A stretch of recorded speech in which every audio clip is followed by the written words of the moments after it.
My name is Margaret Solano. Everyone calls me Maggie. I am 34 and I hunt bank fraud for a living, which means I have spent a decade learning how liars sound when they think no one is counting. Last October, my sister sat down at our parents' breakfast table, set her coffee down with a little click and said, "So, we booked Spain, just the 5 of us. You understand, right?" My mother didn't look up from the eggs. My father kept buttering toast he didn't need to look at.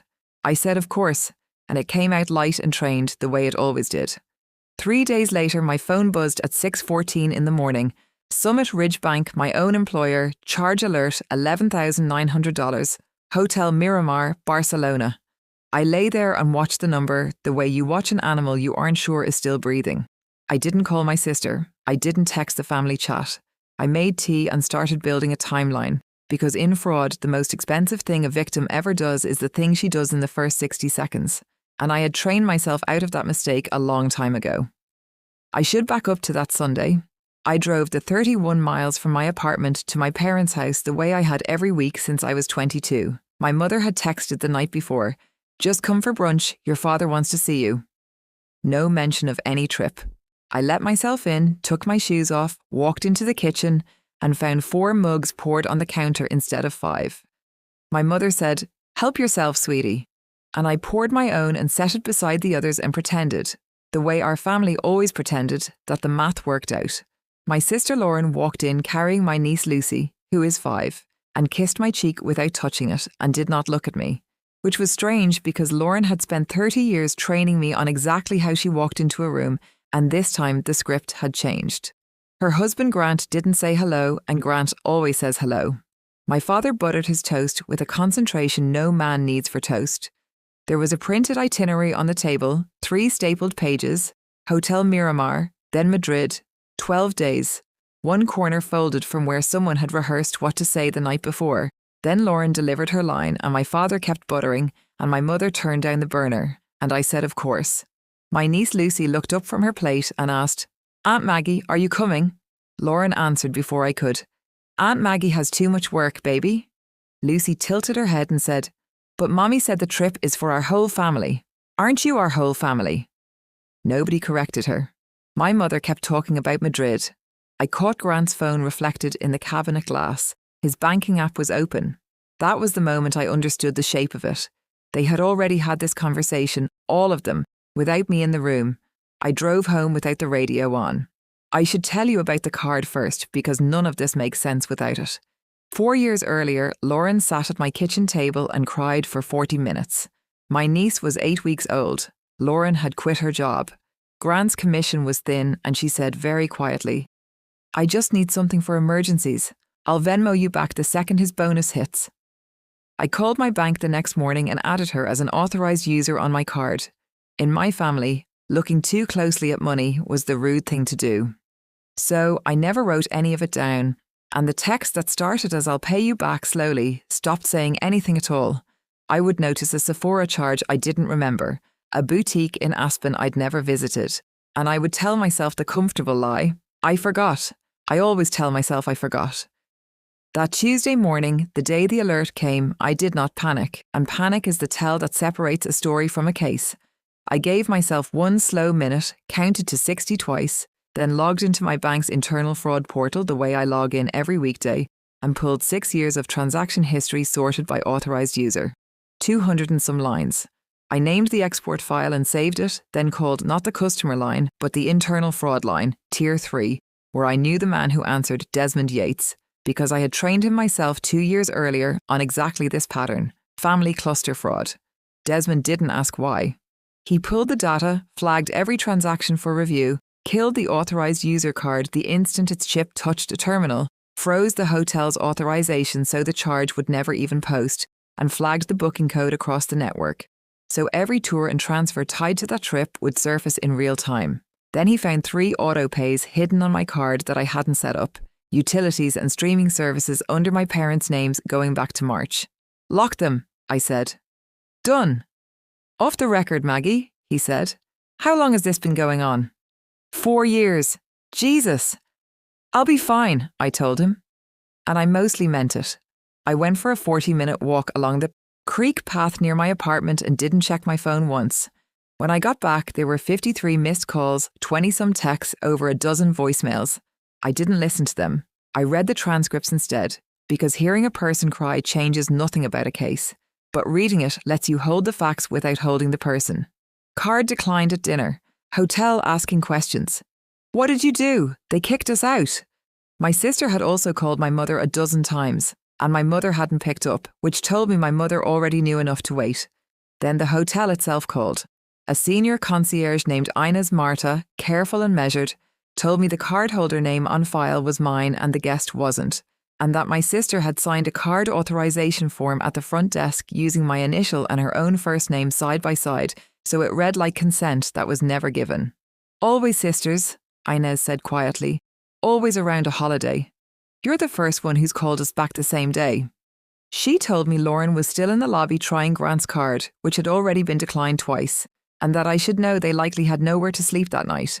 I asked her to anonymously send an address for a nearby family hotel without saying where it came from. You are kinder than the woman I just spoke with, Inez told me. I said thank you and hung up. My mother called next. Your sister is hysterical. You need to fix this.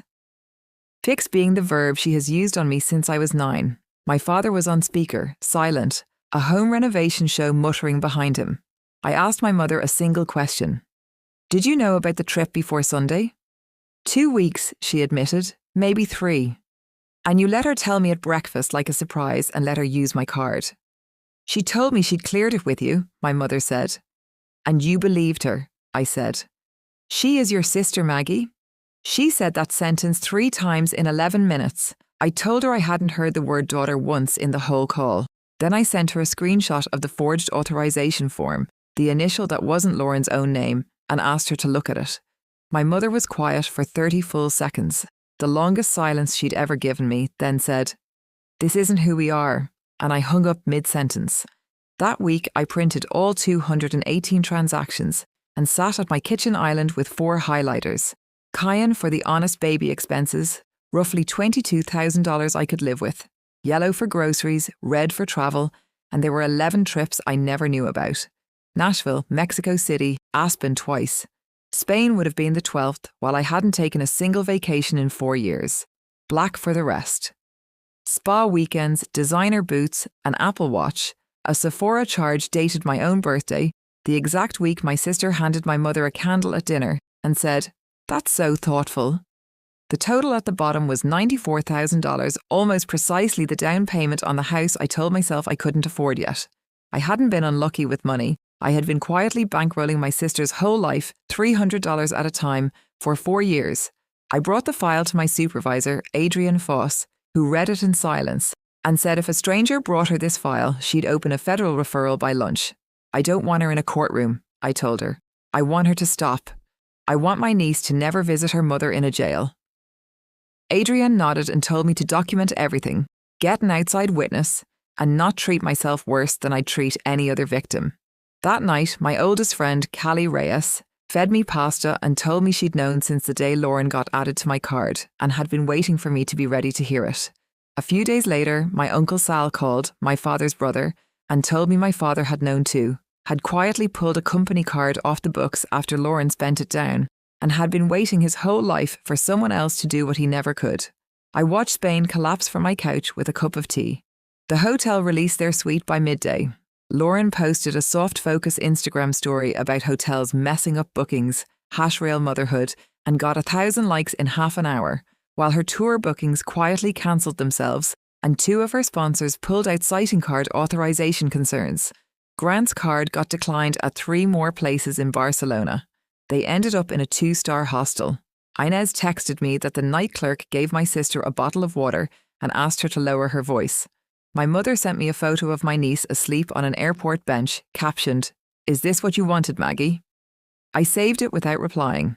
I decided I would tell Lucy the truth someday, when she was old enough to ask, that her aunt loved her enough to stop paying for the people who wouldn't protect her. I hired a family attorney, Theodora Lang, who read my draft cease and desist letter twice and called it clean and also a knife. I told her I'd stopped pretending it was a spoon. I sent it certified, copying both parents, authorization revoked, further use reported as fraud. 218 transactions attached, My mother wrote back 4 paragraphs without the word sorry in any of them. My father, who had never texted me first in his life, wrote 4 words. "You did right, kid." I printed it and taped it to my refrigerator, where it still hangs. He drove down 2 Sundays later, stood outside my door for 9 full minutes before knocking, and handed me a small paper bag with my childhood teddy bear inside, 1 ear missing, kept in a cedar chest for 25 years. "I should have stopped it," he said. "I didn't. I'm not asking you to come back. I'm asking you to know that I knew." That was the whole conversation, and it was more than he had ever given anyone. My sister eventually texted through a mutual friend. "I'm sorry if anything I did hurt you, but you also overreacted. I counted the if and the but the way I count them in every case now, and I blocked her number and saved the message to a folder labelled evidence, just in case some future version of this story needs it. I spent the following weeks quietly moving out of a life that had belonged to everyone but me. I changed my insurance beneficiaries, ported my phone off my parents' family plan, cancelled the hidden auto-pays, removed my sister as an emergency contact for the first time since I was 23. Then I booked a flight to Lisbon, alone, landing on my niece's 6th birthday, for about 3% of what my sister had spent of mine. I sat by the river in the late gold light and realised on the 5th day that I had gone a full hour without thinking about her. And I noticed the hour end the way you notice the absence of a weight you've carried since you were 9 years old. My father sent me a crayon drawing my niece had made, 2 figures in front of a castle, captioned in 5-year-old letters, "Lucy and Aunt Maggie, Lisbon, not Spain." I taped it to the wall beside the note that said, "You did right, kid." If there is someone in your life right now smiling at you across a table, saying, "You understand, right?" you probably already know who that person is. The only real question left is what you're going to do the next time she asks. Take a moment to comment your city or country. I love connecting with you all. Thank you for listening and supporting, and be sure to subscribe for more stories. More are coming your way soon. Until next time, stay kind to yourself and stay strong.